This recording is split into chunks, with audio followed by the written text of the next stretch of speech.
they want to. Talk don't bother me. I want the whole wide world to know that I love you so.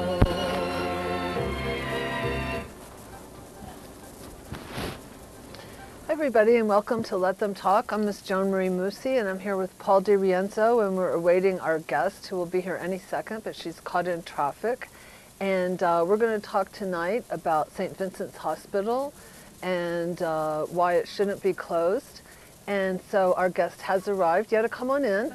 We're ready for you. Just come sit right here. We're on the air. Oh, can you just shut the door? Yeah, we're going to have you here. Paul, you shut the door, and we're going to mic you up. Great. We're on the air now, so your arrival is perfect timing. Here, let me switch this.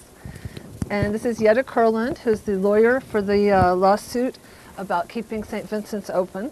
And we've just introduced ourselves, and now you, and welcome to the show. Well, welcome. Thank you. All right, we're so happy to have you. Good. So this is an incredible issue, the whole St. Vincent's closing, right? I mean, it has repercussions beyond simply that neighborhood, because from what I've heard, it's going to cause like enormous problems at other hospitals, because all these people that have been going to St. Vincent's have to go somewhere else. It's not like they just disappear off the face of the earth. Sure. I mean, there's a lot of collateral effects. Also, the businesses next to St. Vincent's Hospital, the flower Oh, shops, sure, yeah. are also affected as well.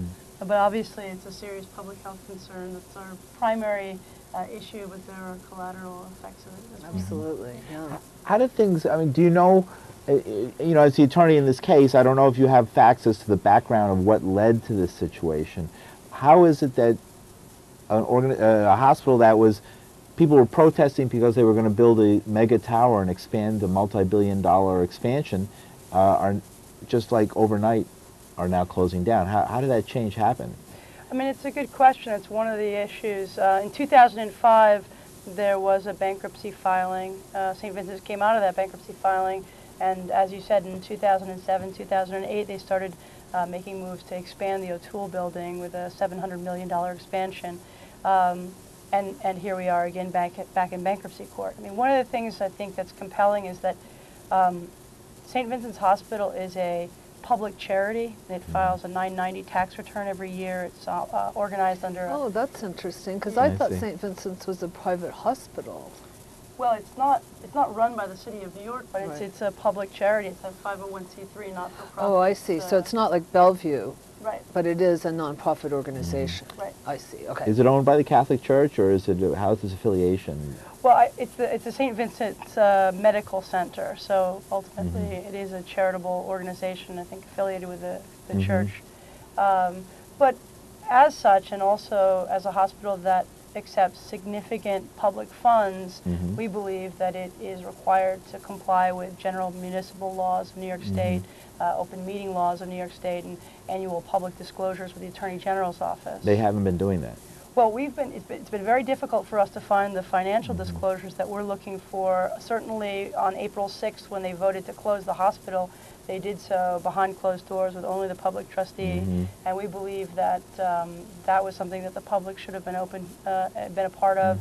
And quite frankly, it's very alarming to have a hospital like St. Vincent's close in a matter of days. Isn't that unusual that and I've worked for many years in nonprofits, that a public institution actually has much less legal requirements as far as its need to tell the truth about what's going on within its doors, behind its closed doors, than one that's owned by the city, or even maybe a privately owned one? I mean, I think the mechanisms are there. If a hospital wants to close, they are supposed to, by state regulation, give 90 days notice to the Department of Health. They have to submit a full written closure plan that needs to be approved by the Department of Health. Within that plan, they need to make clear where documents and records for patients are going to go, where patients themselves are going to go. They need to give notice to the patients, to the doctors. Have they done any of this? Well, that's what I mean, clearly they haven't maybe given 90 maybe I days. should, let me preface my question. Exactly who are you representing? Who are your That's clients? what I was going to ask. Yeah, I'm next not a is- lawyer, but well, you because can... we sort of hit the ground running when Sure. you walked in. We didn't exactly get the thing of who is bringing this lawsuit. Who do you represent? The lawsuit includes 9 plaintiffs who range from doctors, nurses, patients, community members who have been adversely impacted. Who are those plaintiffs by name? Well, our lead plaintiff is Richard Stack. Richard Stack is a 25-year survivor of AIDS who lives 2 blocks, 3 blocks away from St. Vincent's Hospital purposely because, you know, he has been completely reliant on St. Vincent's Hospital for his health. And in fact, the day that we went into state court on Tuesday of, I guess it was a week ago, to ask for relief, he developed complications, needed to be rushed to a hospital. St. Vincent's refused to admit him. And so these are the kinds of plaintiffs that we're dealing with.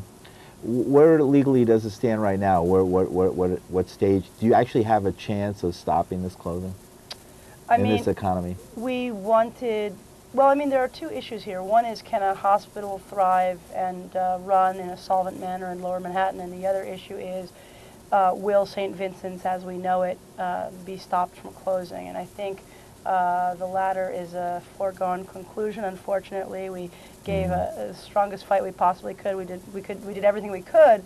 I think that this is one of the reasons why that 90-day requirement and the vetting process with the public hearings need to be in place, because quite frankly, I don't think it is responsible to shut a hospital down that services hundreds of thousands of individuals in such a short period of time. Other times, Harlem Hospital, Lincoln Hospital, attempts to close those hospitals brought tremendous outpouring of protest.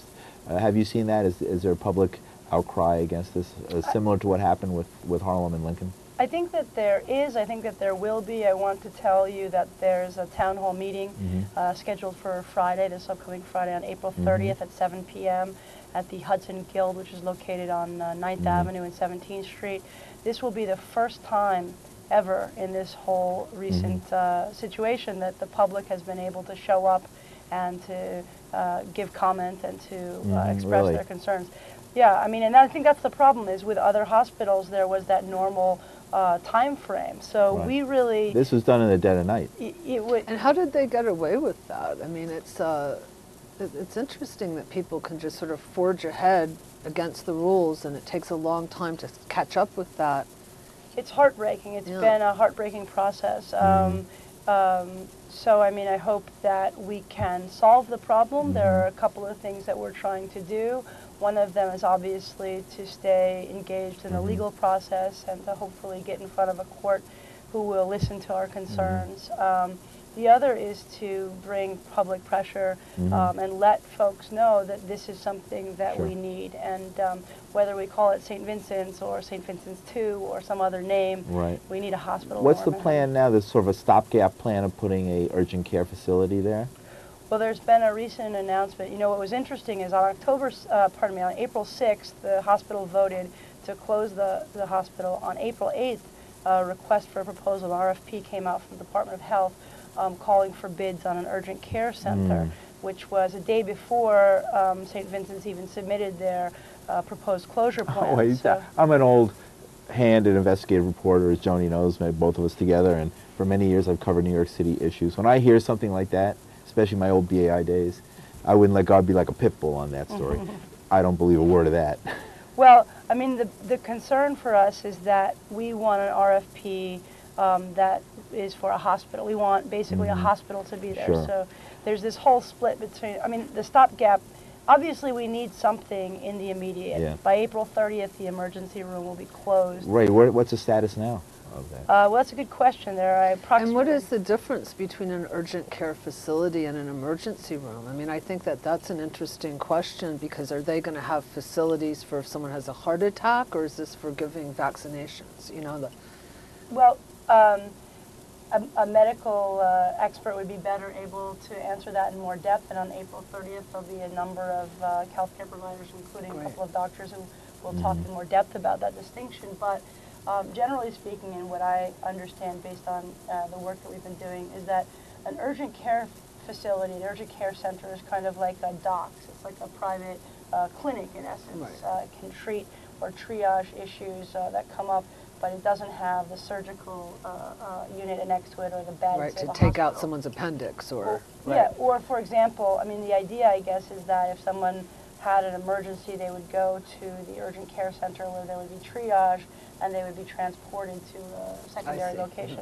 And where Now, would that be? That would the secondary location. Where would that most Some likely other be? existing hospital, right? Bellevue. Well, that Over on the Lower East Side, First Avenue, Israel. Beth Israel. Right. Those hospitals are the only ones. What others are in the community, even along 14th Street and Well, Governor's down. Governor's? That's further way downtown. That's right. way downtown. You could almost go uptown all the way to Lexington. Or well, and what the it other doesn't seem to leave a lot of hospital care for a large neighborhood. I just Yeah. don't see how they can cut it, especially a neighborhood that's been high impacted. Well, September 11th obviously was an important part of our city's history, Sure. and St. Vincent's played a meaningful and important Huge part role, of that. Both times. The So- first bombing, too. I think even more so the first bombing, because what happened with 9/11, there weren't many injured. The unfortunate reality. Yes, that was the reality of the situation. But 10 years earlier, there was 1,000 injured. There's a lot of injuries. Right, that's a lot of serious injuries, and St. Vincent's handled the bulk of those. Yep. It really did, and it was very important, because not every disaster it totally wipes out everybody. I mean, most just injure a lot of people. So there's a compelling state interest here that we believe the state has to ensure public health and safety in Lower Manhattan. Yeah. I also think that the urgent care centers, really, if you are complaining of chest pain, if Yeah. there's some sort of serious problem, the last thing you want to do is be brought to a facility that really can't handle Yeah. those Right, and then issues taken and then elsewhere. have to go Exactly. somewhere else. Well, so many medical emergencies are time sensitive. Stroke, heart attacks. Absolutely. These are things that if you get to someone quickly, there's a chance.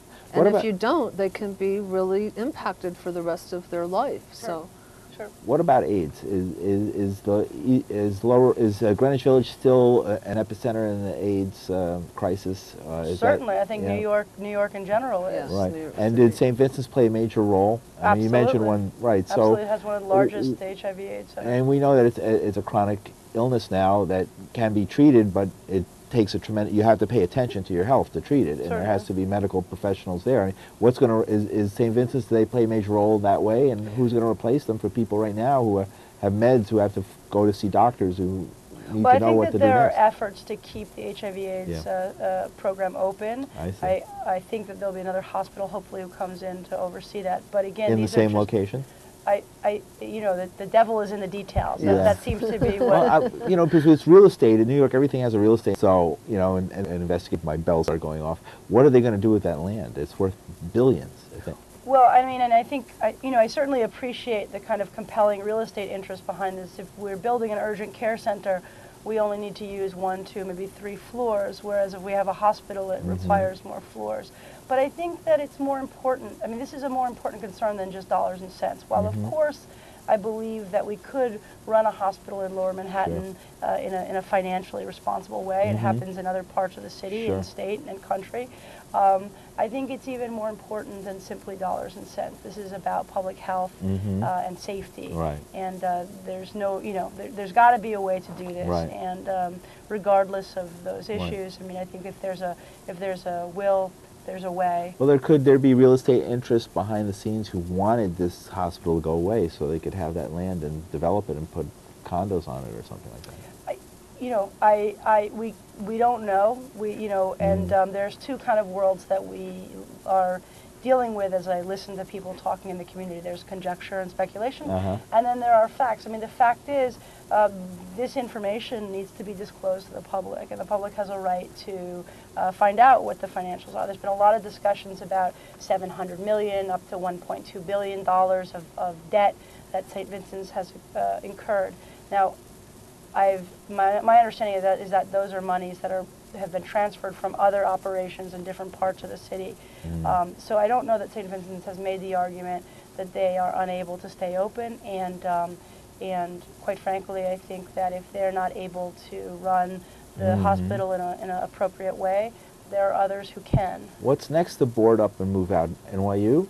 I'll go there to NYU after all that work. We'll be totally like boarded up. We're gone. We moved to upstate New York. Now, Yetta, why don't you give out the information about the town hall meeting? Because Sure. that seems like the next and really important thing for people who want to participate. Sure. Yes, it's going to be on April 30th at the Hudson Guild, which is on 9th Avenue at 17th Street. It starts at 7 p.m. We'll have a panel of different folks speaking from the community to talk about kind of where we are, what's going on, what we hope to see happen, and also to be an opportunity to give the public a chance to speak. As I said, one of the things that's so chilling about this closing is the way in which it closed. The fact that it closed so rapidly, that there didn't seem to be a plan in place to handle the needs of the area in terms of health care, and that the public was so profoundly cut out of that process. And so this will be a chance on April 30th, Friday, April 30th at 7 p.m.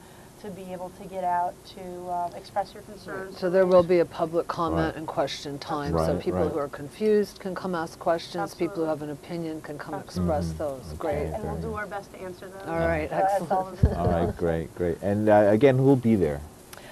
We have myself, Tom Shanahan, who was one of the attorneys working on one of the lawsuits. We'll have a couple of the plaintiffs who are in the lawsuit, some other people from the community who've been involved. Will there in be anybody organizing. from the hospital or from the state or to They're answer questions? absolutely invited. We hope that they will come. Right. Yeah, do you have any support from city council, particular city council people, or? You know, this has all been happening so quickly. Again, I just want to mention that the hospital didn't vote to close until April 6th. They didn't That's notify right. the Department of Health until April 9th, and we're literally talking about days. So I hope And that so we where's will the have 90 support. days that you were talking about earlier? Right. Right. You know, for folks who might have just tuned in, there's a 90-day requirement there Right. that was totally ignored. Well, What and is- also yeah. people can contact their local representatives and ask them to support this, because there's a lot of people that are involved in that type of work and that type of support for political figures. This is the time to ask them to, Right. to step up and get on the right side of this issue. So- Right. They- Go ahead. Yeah. No, people should certainly contact their elected officials, and I think you mentioned earlier, it's more than any one specific city council district. I mean, this That's impacts right. the entire city Yeah. and the country, quite frankly. How about the role? Because this whole issue got thrown up to the governor's office, and then I couldn't even follow it back and forth. It was going back and forth. They were going to have money. They weren't going to have money. What was going on in Albany during all Well, that? again, Do we know? my understanding is that Governor Patterson made available $6 million, of which $5 million was a loan, $1 million was a pledge from the legislature. This was in an attempt to keep the facilities open. I think that Mount Sinai had been involved in discussions to come Yeah, in sure. to run the hospital. That fell apart, and literally in a matter of days. Do we know how that fell apart? What happened behind the scenes? Or is that still a behind-the-scenes type of To thing? be determined, yeah. I mean, Yeah. I think that there are a couple of levels of concern that we need to address. We certainly want to understand what went wrong, because we want to make sure that in the future it doesn't go wrong. Right. And I think that we need to hold people accountable. And I think if this can happen in the West Village, it can happen on the Upper East Side, Absolutely. Of or it can course, happen any, anywhere to else. any Right. neighborhood. Or the That's South right. Bronx. Or the South Bronx. I mean, the second piece to it is, again, it's not about blaming people, but it's about coming up with a solution. And I really Sure. want to encourage our community to come together to find a solution. Urgent care centers are not going to be able to, To solve handle the problem. this, right. Yeah. Now the West Village too is a neighborhood that's changed tremendously, like many neighborhoods in New York, and so there's a lot of different kinds of people there now, which means a lot of different populations that. Yeah, I wanted to talk about Go that, but ahead. there's a call. Are we adventurous to try and call? Sure, we'll try why one not? time. All right. Okay. I think we just lost the call. Please call back. We're just a few seconds later. There it is. Good. Yeah, no, it's All right, a- good. There's a lot of people, I'm sure. You're that are on. Interested. Hello? Hi. Hello? I don't know if I can hear that. Sorry. Hello, you're on. Oops. It's No, I on guess the not. other line. It's on the other line. Sorry about that. Hi. Okay, well, maybe try again. We'll see if we get you. There's a Get a delay. better- There's about an 8-second delay, so wait for us to pick it up. You Right, know, and turn what your you see. TV Right. down. Turn your TV 'cause it's way really down. confusing. Okay. Yetta Kurland is our guest. She's the lead attorney in the lawsuit to try and keep St. Vincent's open, or failing that, to at least find out what went wrong and how such an important institution in the city and our community could just go belly up overnight with no warning. How could this happen? This all happened within the last 2-3 weeks. It's hard to believe so much could happen in such a short period of time when it's such a large institution, the one that's behind us on the screen, and has been here for so long, over, what, 100 years at least? 160 years. 160 years, and it just goes out like that in 3 weeks. It's hard to believe. You know. Supposedly it helped treat people during the Titanic. As I have been working over the last several weeks, I just have heard so many incredible stories about people's connection. Amazing history. To St. Vincent. Sure, I imagine, yeah. So it's really sad in that historical, but also in that it leaves a hole in healthcare. Now, ambulances, I read in the paper, and I'm not sure what this means, but ambulances have actually been contracted to bring people from St. Vincent's to other who come. Well, there's people looking in the hospital. In the hospital, and also people who come looking for emergency care there. Oh, I see. To take them somewhere else. Yeah, they'll be taken somewhere else by ambulance. So then there's going to be more ambulances on the street, and people are going to waste more time getting to a... Well, that's the other thing, is one of the big arguments for all of this is finances. There's a claim that, you know, St. Vincent's is so in so much debt that we can't do anything but this, and that to build an urgent care center it would be more affordable than to build a hospital.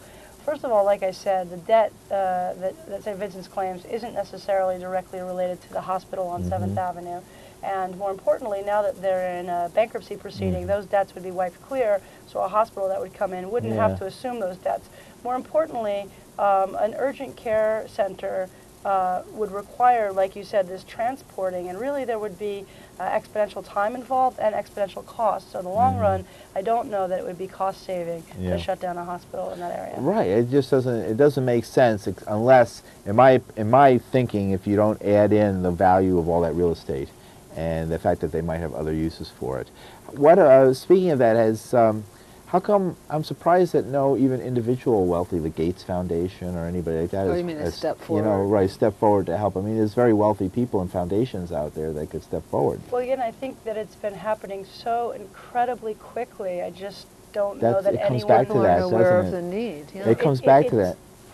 It just, I mean, they were locking down floors of the hospital within days of the... Now, Yetta, you're a political person. I've been reading about you in the Villager and, you know, your activities and stuff. And from a political perspective, how does all this fit into, you know, the West Village and the Lower Manhattan scene? I mean, how does this all fit in? I think that we as a community, like I said, have deep attachments to St. Vincent's. I think it is cultural. I think it's historic. I think that it's a great medical institution. Sure. And I think the collateral impacts of this are going to be felt for a long time, even if we can just rush in and save this hospital. I also think that, you know, one of the things I love so much about the district is that we are a group of incredible, free-spirited, activist-minded people, and I think that we really need to make our voices heard on this issue to make sure that we do preserve St. Vincent's. Now, how many beds are in St. Vincent's? My understanding is there are roughly 750, That's 800 a lot, beds. yeah. Wow. It's not a small amount. It's not a small hospital, and Absolutely. How many are there right now? How many are left, you know? my understanding as of yesterday afternoon, but things change every day, is there's approximately 20 individuals still there. Wow, so they emptied it that quickly. It's hard to believe. Yeah. Well, the thing is, Really in is. medicine, I mean, medicine has changed, and people don't tend to stay as long in a hospital. That's You know, true. it tends to be, you're there, you have an operation, 2 days later you go home. Right. It's something that's very different over time. Right. And the time in the hospital has been reduced so much. That people are out as quickly as they're in. Usually So it's they don't more keep of them a in there like in the old revolving days. door, right, than Yeah. people who are there for a really long Right. time. Which is one of the arguments, you know, in terms of this cost-benefit analysis. You know, I don't think that St. Vincent's needs to develop a $700 million facility like they talked about maybe a couple of years ago, Right. the O'Toole buildings. I really think that if we are going to have a hospital, I think we should, in the West Village, it should look and comport with the feel, the historic feel of the area. And I think that there are very smart things that you can do with adaptive reuse. Maybe there needs to be some renovations in the space currently, but I think for the most part, we really just need to get a hospital that can better manage their operations. Exactly, because Yeah. they've got Yeah. a physical plant that's basically working. I don't want to suggest strategy, but it seems that that might be a strategy, is to at least prevent anybody from using those facilities for anything else other than A some hospital. community use. It has to be some community use. I think there's already laws on the books that say that about places. Well, it's interesting, and I mean, I think there are a couple of things that we need to do to make sure that that happens. And I think back to what you're saying about a stopgap. You know, if we can shut a hospital down in 14 days, we could probably open up a hospital in 14 days. Exactly. Or Why a short not? period of Yeah. time. Absolutely. So we really need to. That's what we need to be thinking about, and we need to get our elected officials who have been working very hard. I mean, this, you know, while the Department of Health and while St. Vincent's have done this very quickly of recent, obviously we've known for some time that there's been a problem, and I think that many people have been working behind the scenes, and I hope that everyone will come together and put down any differences and just really Right. understand Make this happen. that this has to happen. We Right. need a community-based hospital, and I understand that St. Vincent's is also not a big conglomerate connected with all these other hospitals, and I understand the new face of healthcare, but I do think, again, that we have to at least use 100% transparent, good faith to Right. try to figure out a way for this to work. We're winding up the last couple of minutes, but you mentioned the whole the changes in healthcare that are happening. Has there been any echo of this in what's happening in Washington with healthcare? Did anybody bring it up? Well, it's an interesting point. I mean, whether you think that President Obama has done enough or hasn't done enough for healthcare on a national level, I really think that healthcare, the battle for healthcare and healthcare for all, is going to be fought on a local level. One of the other really concerning issues with privatizing healthcare and making these smaller urgent care facilities what treat us in New York is that it'll be much easier to escape public scrutiny. It'll be easier to avoid ensuring that all folks, regardless of their socioeconomic situation, receive the health care that they, I believe, deserve. And so it will be fought on a local level. They seem to be shifting all the poor indigent patients are going to be shifted up to Bellevue and just make that the... I don't know what's going to happen. I Yeah. just We don't even know, right? That's Yeah. amazing. Well, we have another minute left. I just wanted to revisit that aspect of what you were saying. Exactly what was the timeline? What were they supposed to do and what did they What do? did they really On do? April 6th, the St. Vincent's Board of Trustees voted behind closed doors without public scrutiny, without public involvement, to close the hospital. They should have involved the public because they are a 501c3 public charity who receives significant public funds. They're open to the open meetings laws, the general municipal laws. On April 8th, an RFP for an urgent care center was issued by the Department of Health. On April 9th, the St. Vincent's notified and submitted a closure plan on April 9th, that same day, without a 90-day period or anything else, Right. any kind of public hearings or anything. They began Where does the immediately. 90-day period come from? Oh, but It's a regulations of the Department of Health. we're about to run out, so one more time about the town hall meeting I Friday, think is important. Friday, Yeah. April 30th at 7 p.m. at the Hudson Guild, which is on 9th Avenue and 17th Street. Please come out, share your voice, be a part of the solution. Let's make sure that we have a hospital in Lower Manhattan. Thank you very much, Yetta Kurland, for joining us Thank on you. Let Them Talk. Very Thank you. interesting. All right, Very thank good. you, and thanks for running Okay. to get here. Yeah, Yes. I've been working around the clock on Great this issue, so I live. Yeah, apologize thank for you the very delay. much. Yep. Right, very good. And we'll be seeing you next week with another live show here on Let Them Talk. Thanks.